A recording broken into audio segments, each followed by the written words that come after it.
Почитувани, наместо реализација на ветените проекти и работење во интерес на граѓаните на општина Прилеп, функционерите на ВМРО-ДПМН се занимаваат со практикување непотизам од највисоки размери и вработување блиски роднини и пријатели. На праксата која ја воведе градоначалникот Борче Јовчевски, деновиве се надоврзаа пратеничката Ане Лашковска и председателката на Унијата на жени на Општинскиот комитет на ВМРО-ДПМН Ирена Стериовска Локвенец. Вечната пратеничка Ане Лашковска по кој знае кој пат се погрижи за вдомување на својот брат Дејан Лашковски. Да се подсетиме, во периодот од 2011 до 2016 година, по заслуга на неговата сестра Дејан Лашковски, беше именуван за неизвршен директор на Прилепскиот тутунски комбинат.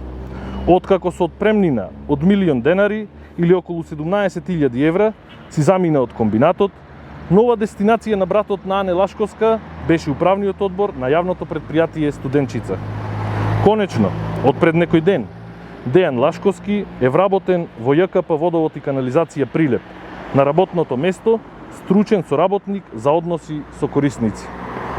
За разлика од Ане Лашковска, актуелната председателка на Прилепската Унија на жени на ВМРО-ДПМН, Ирена Стериовска Локвенец, покажа грижа самата за себе. Да се подсетиме на кариерата на уште една вечна функционерка на ДПМН. Од 2009 до 2013 година член на Советот на Општина Прилеп. Од 2015 до 2017 година директорка на Домот за стари лица Киро Крстевски Платник. Од 2017 до 2021 година повтор пат член на Советот на Општина Прилеп.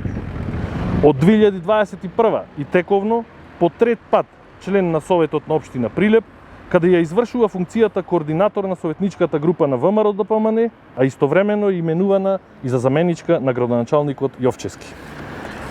И како сето ова да беше малку, како да е малку паушалот од 19.000 денари, кој го зема како член на Општинскиот совет, од неодамна Ирена Стериовска Локвенец, исто како и братот на Ане Лашковска, е вработена во јавното комунално предпријатие Водовод и канализација Прилеп, на работното место советник за односи со јавност. Наместо да се заканува со рестрикции на водата, секојдневно да бара пари од владата и субвенции од Општина Прилеп, директорот на ЈКП Водовод и канализација Игор Гулабовски треба да се откаже од ваквите несуштински вработувања на партиски функционери. Која е потребата во време на глобална финансиска криза да се вработуваат соработници за односи со корисници и советници за односи со јавност?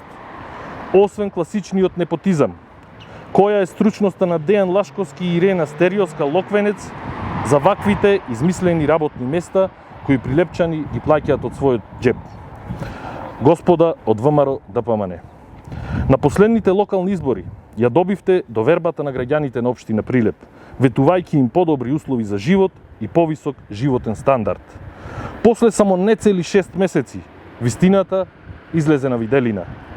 Уште еднаш се покажа дека сите ваши изборни ветувања, исто како и сите претходни, беа една голема лага. Ви благодарам.